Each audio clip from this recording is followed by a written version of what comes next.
A Wells Fargo employee stole his own company's gold shipment, and the railroad never saw it coming. I've read the arrest reports myself. They're sparse, almost evasive, but the bones of this story are real enough. On November 5, 1876, somewhere between Sacramento and Reno, Nevada, a man named Charley Dorsey made a decision that would cost Wells Fargo more than $30,000 in gold and currency. That's not just money, that's reputation. That's the moment an institution realized the threat wasn't coming from outside the walls. It was already inside them, wearing the uniform. November 1876. Charley Dorsey wasn't a bandit in the storybook sense. He wasn't a hardened outlaw with a gang in a hideout in the hills. He was a Wells Fargo employee, a messenger, a trusted man who rode the trains carrying shipments that other people died to protect. He had access, he had knowledge, and most dangerously, he had the one thing no external thief could ever buy: invisibility.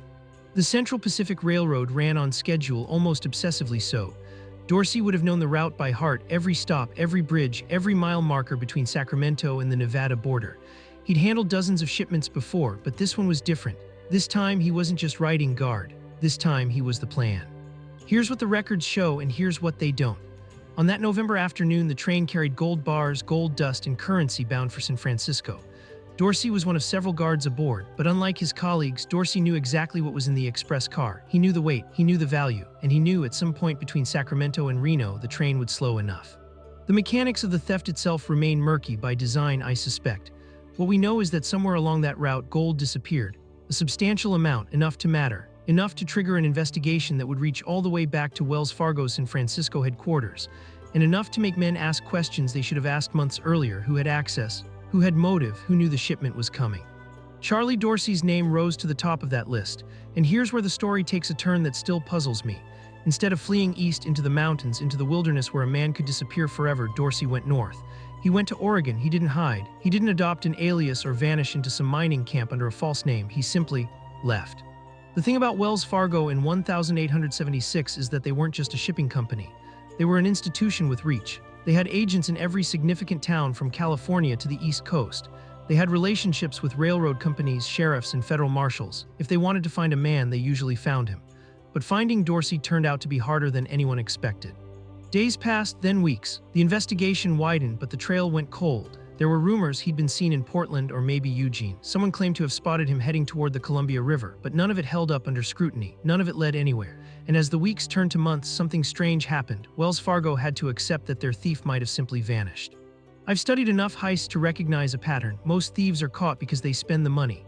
They buy land or horses, or they gamble it away in saloons where someone remembers their face.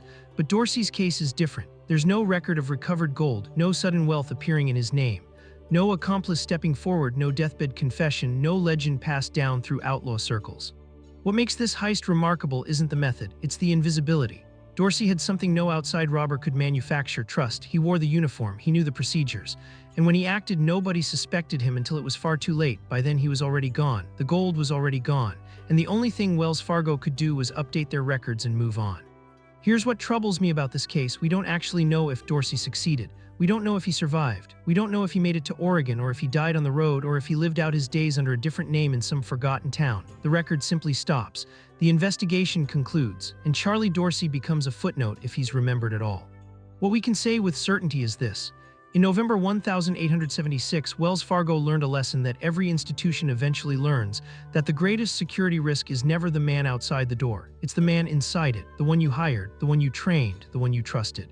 Subscribe, there's a new unsolved case waiting every week, and some of them are far stranger than this one. Subscribe, there's a new unsolved case waiting every week, and some of them are far stranger than this one.